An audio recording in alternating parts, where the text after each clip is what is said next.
time to turn up the heat. Here to bring even more heat to this kitchen, Simon Majumdar and Chef Jet Tila. Going down. Bobby's going down today. It might get a little weird today. Simon has eaten a lot of my food over the years, and Jet and I know each other from Food Network, of course, so they're certainly gonna pick the best person to take me down today. We've got some gladiators, brother. Bring it on. So our first contender actually came up the ranks with you, Bobby. Please welcome Chef John Tesar. Yeah! I've known John Tesar for a long time, from the New York chef world. We certainly have a friendly rivalry. Our next contender has actually worked for Emerald Lagasse and Richard Blais, Terry Sargent. All right.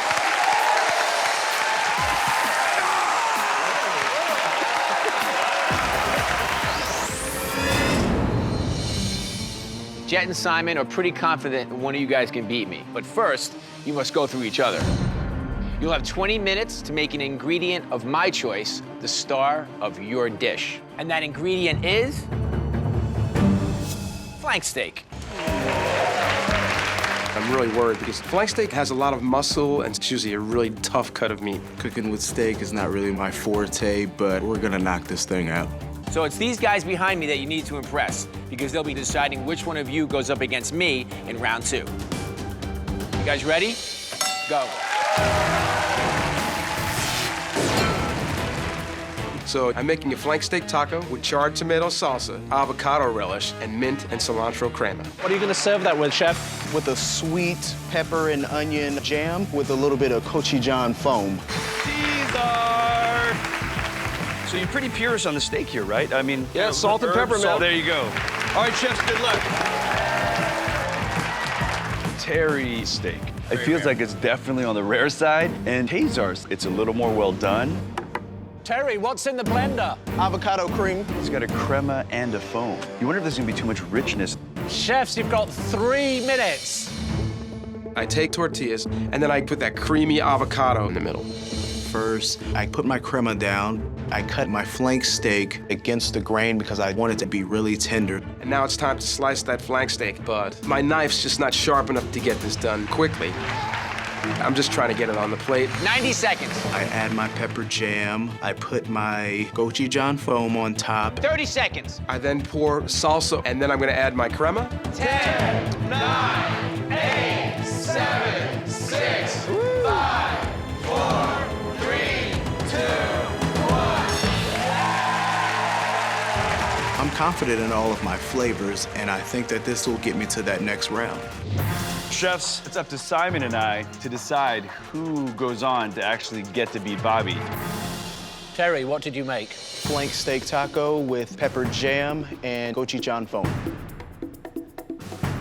You really brought the flavors. The seasoning on the steak, the gochujang, I think it's a great flavor. The jam actually works beautifully in that. I really liked the foam, but the crema, I don't know if you needed them both together. And I think the steak is a little too rare for me.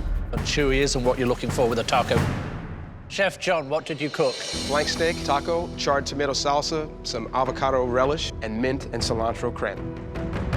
There's a little bit of inconsistency. Jet's is that kind of medium rare that I would have wanted. Mine has gone a little bit over, but the flavors on there, just of that salt and pepper, I think that worked really well. The steak itself, you have a crispy outside, you have a tender inside. The problem is, I think I got more bark than actual inside tenderness. I like the roasted salsa because it brought some sharp and some acid. I like the avocados because it grounds it in some creaminess. The salsa's good. I wish I'd got some. If I go up against John, I see big flavors and big cuts of meat. Terry's got some of those molecular techniques, could certainly go either way. And the chef who is going to be moving on is Chef John. I didn't get the victory today, but I left nothing on the table, so I know that my family, they're gonna be proud of me. Chef John is someone who's got a great technique and can really deliver power-packed flavors. Thank you, Chef. It's a clash of the titans here. All right, John, you and I know each other for about a quarter of a century. I've worked alongside of you in the past. Something tells me that you've been looking forward to this for a while. It's a long time, Bob. What's the signature dish? My signature dish is Beef Wellington. It takes way longer than 45 minutes to cook Beef Wellington. That's where your imagination comes in. Unfortunately, we are not the judges for this round. 3 industry experts will be doing a blind taste test. Chefs, you have 45 minutes, and your time starts now. Woo! Go, go, go! I pulse my chicken livers to make chicken liver mousse, and then I take my prosciutto and slice it to add some fat and flavor. Bobby, is that sage leaves? Mustard greens. Fancy. You don't see mustard greens on Beef Wellington, but I like the mustard flavor against all the other flavors. I'm taking my fillets out of the oven. Beautiful. And finally, my puff pastry is perfectly golden brown. 9 minutes and I'm coming in. I was wondering how you were gonna execute this, and that's working for me, man. Yep. You definitely decided to go with a smaller cut of meat here. Yes, I'm doing deconstructed Beef Wellington, so all the components are gonna pile up on top of the puff pastry disc. I'm feeling good.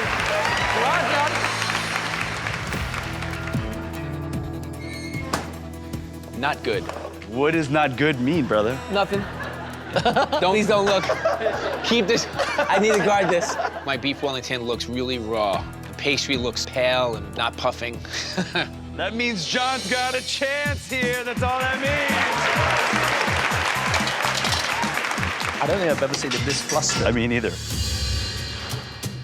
I'm gonna start plating slowly. I put a little chicken liver mousse down. I put on my sauteed chanterelles. 3 minutes.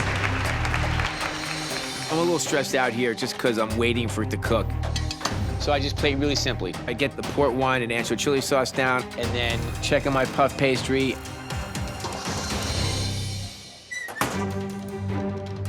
Yeah! He's got 2 minutes left, and it doesn't look good. This is not right. I take my puff pastry, I put my chicken liver and duxelle, I put some slices of prosciutto over the duxelle, I'm gonna put my filet on top, and I'm gonna finish this all with my truffle sauce. Prosciutto brings salt and umami. It's just another way to enhance flavors in this dish. 1 minute. Cook, please. Cook, please. Bobby, I've got a white towel. Do you want to throw it down? It's now or never for this Beef Wellington. The pastry isn't as crisp as I want it to be, but this is it. 14 seconds. I have to get the Beef Wellington down, the mustard greens on top, and that's it. 9, 8, 7, 6, 5, 4, 3, 2,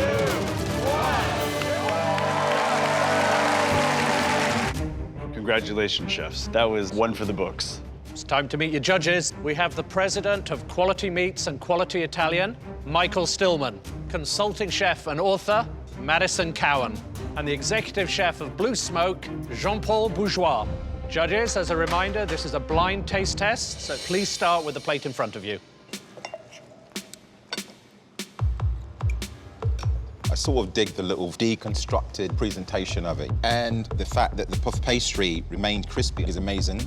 I really love this sear. It's really created this crust. That texture sings through the entire dish. I like the use of the chanterelle mushrooms. It adds some acidity, and I like this black truffle element, but I did feel as though there were a lot of components on this plate.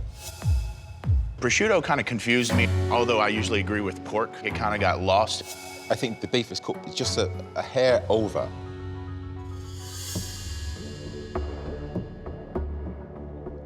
You can bottle that sauce. That sauce is absolutely wicked, and the beef is cooked perfectly. I really enjoyed that brightness and lightness to it, and really respected the traditional technique, but it maybe loses some of the crispiness. I do wish the mustard green would have tied a little bit more into the dish just to make it a more well-rounded plate. Judges, you have to make a decision. I disagree with the judges. Too many components on a Beef Wellington? It's all about technique and multiple ingredients. I sort of knew that the texture was an issue. I think John's been waiting for this for a long time. He may get his victory today. And the winner is Chef Bobby Flay!